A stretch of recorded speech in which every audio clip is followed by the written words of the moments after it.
Mayoral Memo with Matthew Dickerson from Dubbo Regional Council.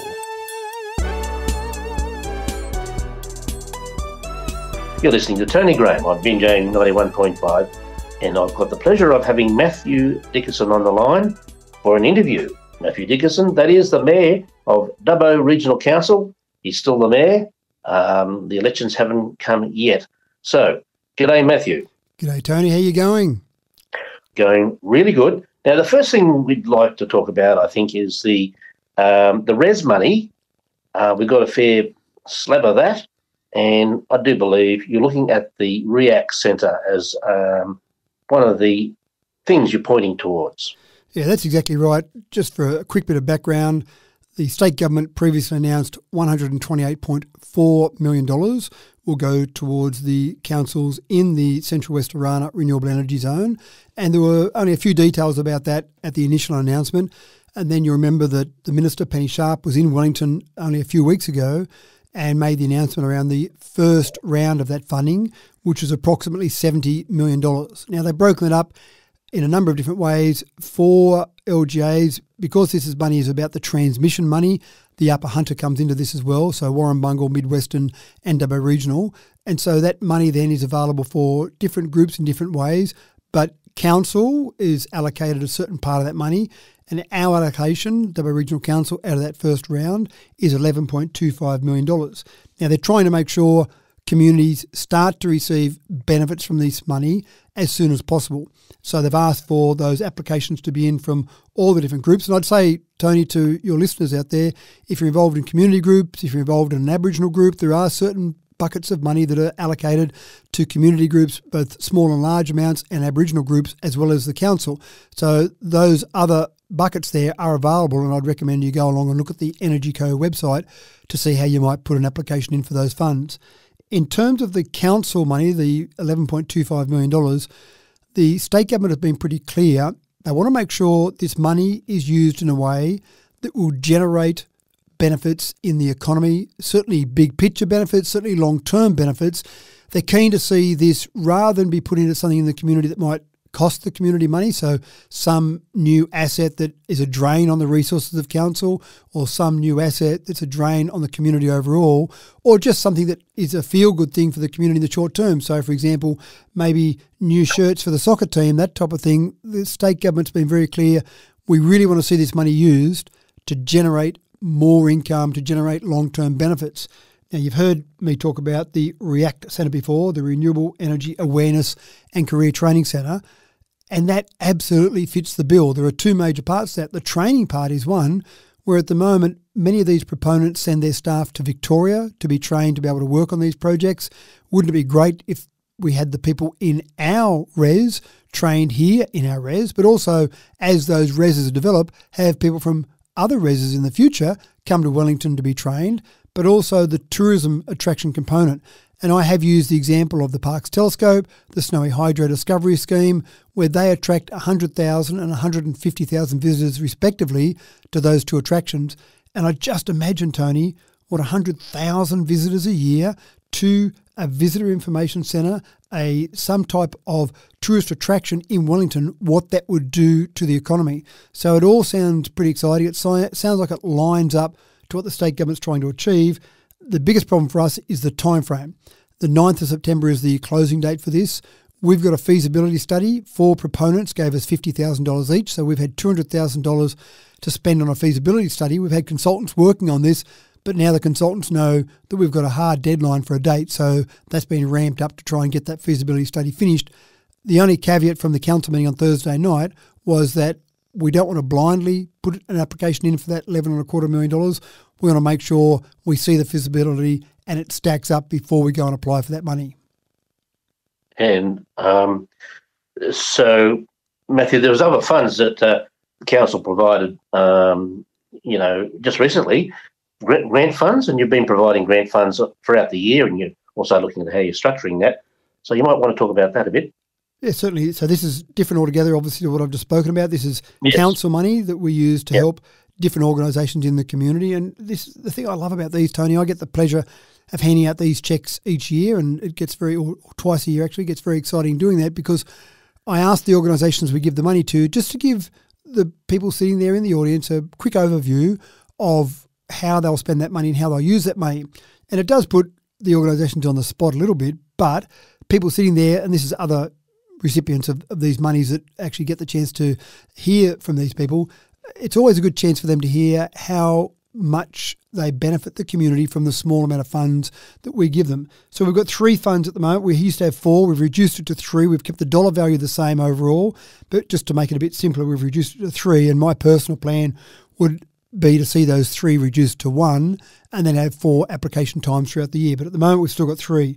We've got the Community Events Fund, we've got the Community Services Fund, and we've got the Destination Events Fund. And they do all have a slightly different purpose, but I do take on board the feedback from the community that sometimes it is confusing about those different funds and what their particular event or what their particular organisation, which bucket of money they can fit into. So I take all that on board, and which is why I prefer to see just the one. So just a couple of these I'll mention here.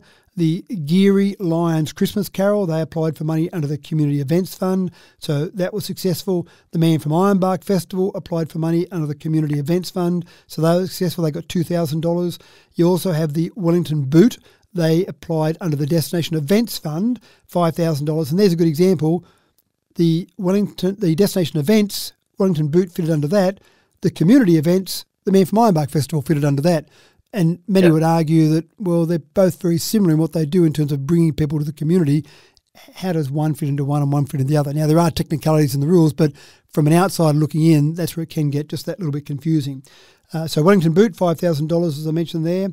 And then in the Community Services Fund, the Wiradjuri Wellington Aboriginal Town Common received $2,081.60. And it does seem like a strange amount of money, but that was the amount of money they applied for, so we gave them the amount of money that they applied for in terms of that application. So many other ones received money as well that are broader community groups, but I thought those ones that I've just mentioned there were specific to Wellington, so they're worth mentioning to you, Tony. Yeah, fair enough. Now, of course, one of the big headlines we've had in the past few weeks is all to do with Rex Airlines, and of course the council's in for a fair bit of debt with them, and it's growing by the looks of it. I don't know if there's been any moves made to start paying for landing fees or not, but we've had some assurances from federal and state ministers that they're keen one way or another to see everything continue, because these services are very important, for things like flying in and flying out locums and stuff like that. Look, apart from business and all the rest of it.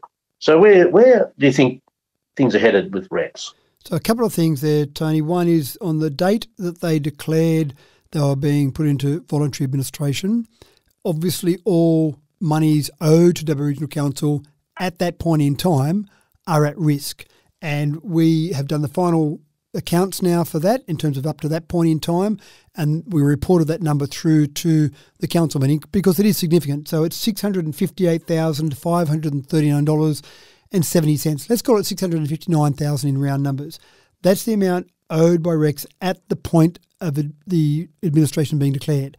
Now, as you would know, Tony, when you see a company go through an administration process, how much of that will you see? We're just an unsecured creditor. Apparently there's somewhere in the vicinity of up to $600 million potentially that's owed to various organisations that is like us, that we're sitting there seeing how much we'll get out of that. And often with these administrations, Tony, you might get 5%, you might get 10%. So that is all at risk, which is obviously bad from a bottom line. But we're not alone. Obviously $600 million outstanding, and we're at a meeting with regional cities only a week ago, and at that discussion, we were talking about other councils sitting in the room that have Rex as one of the airlines that fly in, and all of them, depending on their passenger numbers, all of them had a similar tale of woe in terms of how much money was outstanding. So, and Rex seemed to have a good habit of dragging out their payments as long as possible, which is never a good sign for a well-run business, in my personal opinion, and obviously bad if a company is put into administration. At the point they went into administration, Ernst & Young then sent out an email or communication to all the airports, including WA Regional Council, and said, from this point in time going forward, now charge us, the administrators, and we will guarantee the administrators themselves are personally liable, so we will guarantee those payments going forward. So we know the money going forward is guaranteed while it's under administration, but that money in the past is obviously what's up in the air. The other thing that happened last week was the Minister, Christian McBain, sent out a letter to myself and various mayors across the nation that have got an airport in their area, and she said that the federal government is guaranteeing tickets if you buy a ticket with Rex while it's under administration. So the problem is some people are now concerned about flying with Rex, and the anecdotal information from our airport is that the Rex plane's taking off with 2 or 3 passengers on board, the Qantas plane's overflowing, well, not overflowing, it can't overflow, but absolutely full, because people are concerned if they buy a ticket, is that at risk? Am I going to lose my money on that ticket when I want to fly somewhere next week, for example, and I buy a ticket on Rex? So the federal government has come out and they have backed that, and they said it's important for Rex Airlines to continue. They service 41 regional ports, 21 of those ports, they're the only airline. So the federal government has said, we will guarantee those tickets. So if the airline does go broke while it's under administration, then you'll get your money back. So it'll either be you'll fly on that airline with that ticket, or you'll get your money back if something happens and the whole thing falls over. The whole idea of that is to give confidence to people, Tony, to give confidence to people to know that they can buy a ticket knowing they're not going to lose their money. Yeah, a very important message to get out, because otherwise it'll wreck the airline and people don't start using it again. Now, yeah, go on. Yeah, no, that's right. And the important part here is the administrators are doing their best to look at the viability of this business and potentially continue to run it, trade out of it, maybe sell it. And you're spot on. I'm saying to people, if you would normally fly Rex, if Rex is the airline you choose, or you normally just fly the cheapest, whatever, still use Rex as you would normally use Rex, because I'm confident the administrators in the federal government are going to make sure you're either going to fly or you get your money back. So we need Rex to be there to help keep our prices down, to help service the 195,000 passengers we had last year, but also some of those other ports like Parkes, for example, that only have Rex. Okay. Well, last Thursday night was the last council meeting, but hang on, there's more. So what's happening there? We just love it so much, Tony. We thought it was the 35th and final council meeting for this council term. The council meeting was scheduled for Thursday night, the 15th of August. We had it then, and caretaker mode started on the 16th of August, the next day. But there's certain things that we need to make sure we do as a council, and one of those is to refer our financial figures through to the auditor. That has to be done within a certain time frame, and if it wasn't ready by the 15th of August, then the next time frame you've got a chance for it to happen is probably sometime around the end of October, when the next normal council meeting will be held, and that's too far away. So we're going to hold an extraordinary meeting. We resolved on Thursday night to hold an extraordinary meeting on the 5th of September, and we're going to do the referral of our financial figures, but also we've got 3 DAs that need to go to council for consideration. And the same problem again, if we don't do those with an extraordinary meeting, those developers are waiting until the end of October before anything can happen with those.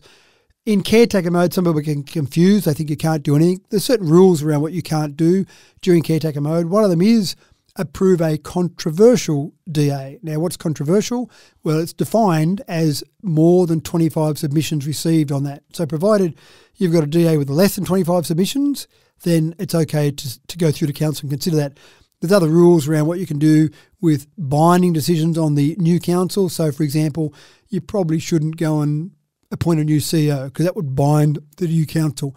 You probably shouldn't go through and put a tender through to purchase something because that would bind the new council. So there's some things you can't do and shouldn't do, but you still can do the normal things in running a council. Just be mindful of some of those few minor things. So having a council meeting for DAs, having a council meeting for referral of figures, they're all okay. So one more time, Tony, one more time. Oh, dear me. Don't you think we've had enough? No, we haven't. We definitely haven't. No. So Matthew, just now we should look at the council term and just give it a bit of a wrap up as to some of the achievements and what's happened there. What would you say to that? Yes, certainly. It's been I think a pretty exciting time, and I've got a video that's been posted on my social media channels that goes through what's called the end of term report. There's a section of the Act, 428 of the Act, that says that we've got to do an end-of-term report, so we've done that, and that gives a fairly comprehensive overview. But just to summarise that, as much as I can summarise it, Tony, in maybe a couple of minutes, which is going to be difficult. But to summarise that, what I would say is that we started from a pretty low base because we had a council that was in turmoil, it would be fair to say. And based on that starting place, we were under a performance improvement order. We had 5 CEOs in one term. We had only one councillor return, which kind of gives you a bit of an idea about what people were thinking about the council, I suppose. That's an important part of that. So if you look at the starting point of all of that, that gives you a pretty tough beginning. When we started from there, we had to really gain the trust of the community again. We introduced committees. We took away powers, the standing committee delegation powers.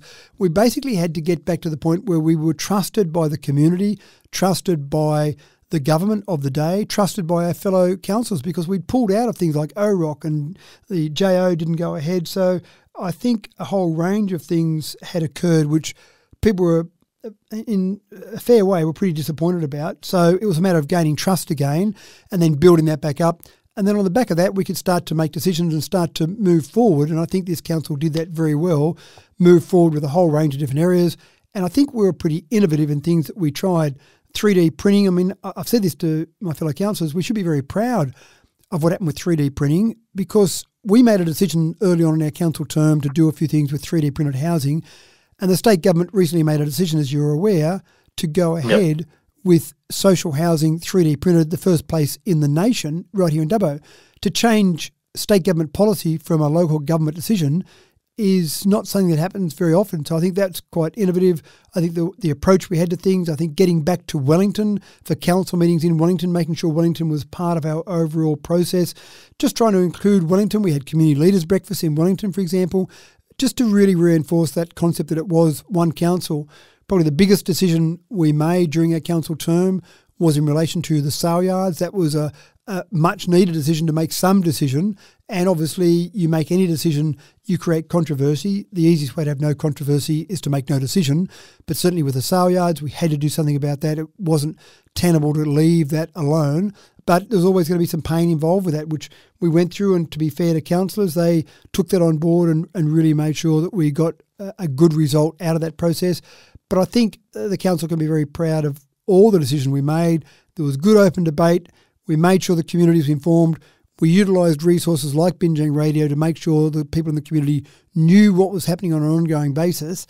And whether people liked the decisions, didn't like the decisions, agreed, didn't agree, at least they knew what was going on. And that's really, from my personal perspective, a very important part of what I do as the mayor is to make sure I'm communicating and let the community decide whether it's good, bad or indifferent, but you need to know what's going on first. So that was important. So I think the council now is in a much better place than when we came onto council. I think we're going to hand over the council in a much better position, both from a morale perspective, a staff morale perspective, a community trust perspective and a financial perspective, hand over in a much better position to the new council, and best of luck to that new council group, whatever that looks like.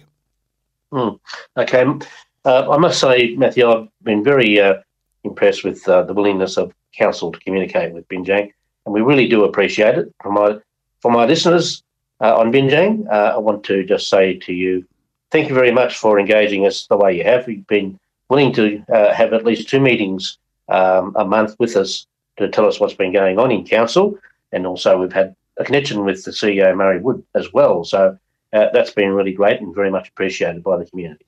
I think the important thing, Tony, is that I don't own council, councillors don't own council, Murray Wood doesn't own council, the community owns council.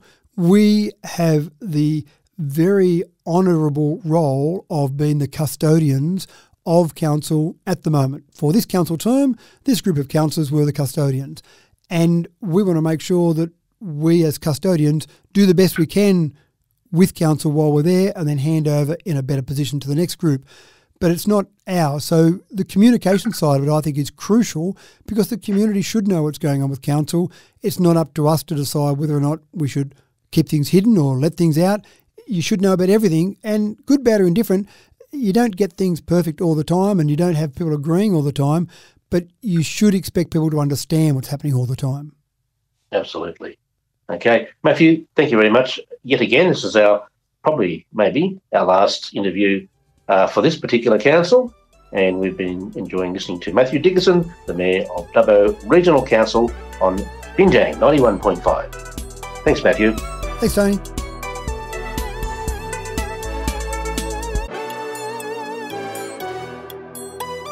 Mayoral Memo with Matthew Dickerson from Dubbo Regional Council.